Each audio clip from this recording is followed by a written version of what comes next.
எப்படி செய்யுதுன்னு பார்க்கலாம். ஃபஸ்ட்டு இந்த மாதிரி கடாயில் கொஞ்சம் தேவையான அளவு எண்ணெய் சேர்த்துக்கலாம்.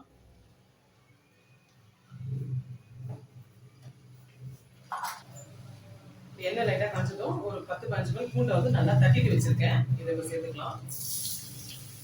பூண்டு நிறைய சேர்த்துக்கலாம். இறாக்கு வந்துட்டு நல்லா வாசனையாகவும் இருக்கும். நம்மளுக்கு இறா வந்து வாய் கொடுக்கறதுனால நம்ம பூண்டு நிறைய சேர்த்துக்கிட்டா உடம்புக்கும் நல்லது.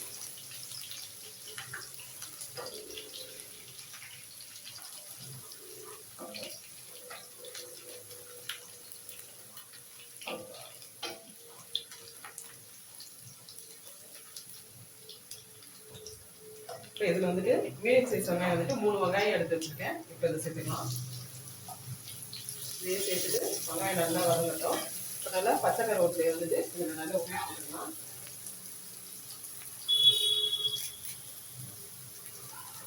நல்லா ஃப்ரெஷ்ஷான கருவேப்பிலை போட்டுக்கோங்க. நல்லா வாசனையாக சூப்பராக இருக்கும். இப்போ இந்த வெங்காயம் வந்து நல்லா வதங்கட்டும். வெங்காயம் நல்லா வதங்கிடுச்சு. ஒரு 2 தக்காளி எடுத்து நான் அடித்து வச்சுருக்கேன். அதை சேர்த்துக்கிறேன். அரைச்சி ஊற்றிடலாம். கொஞ்சம் கிரேவியாக வரும்.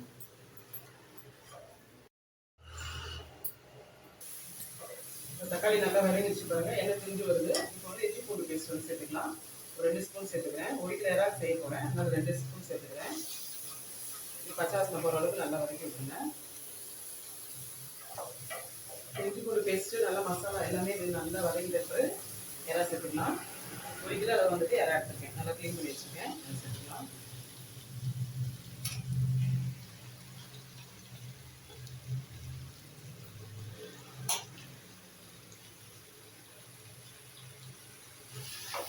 சேர்த்து இதோட நல்லா வதக்கணும்.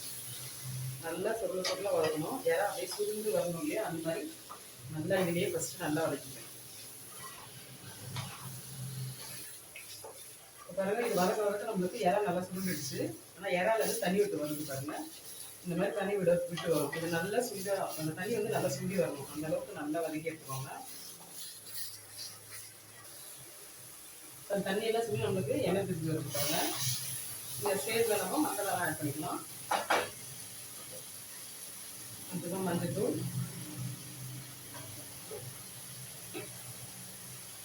2 ஸ்பூன் அளவு மிளகாத்தூள். இது வந்து குழம்பு மிளகாத்தூள் தான். ஒரு 1/4 டீஸ்பூன் அளவு காஷ்மீர் மிளகாத்தூள் சேர்த்துட்டேன்.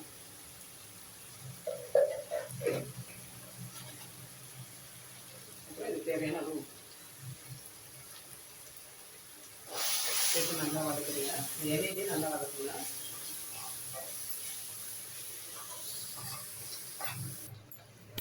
இப்போ வந்து மசாலா நல்லா வதக்கியாச்சு. இப்போ நம்ம கொஞ்சமாக தண்ணி சேர்த்துக்கலாம். 1 டம்ளர் அளவு சேர்த்துக்கலாம் தண்ணி.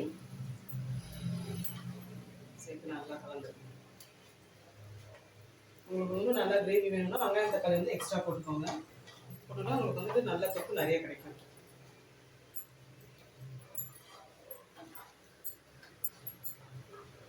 இதில் லாஸ்ட்டாக 1/2 ஸ்பூன் அளவு கரம் மசாலா சேர்த்து நல்லா மிக்ஸ் பண்ணிவிட்டு இதை அப்படியே மூடி வச்சு இறா வேகிற அளவுக்கு வேக விடுங்க.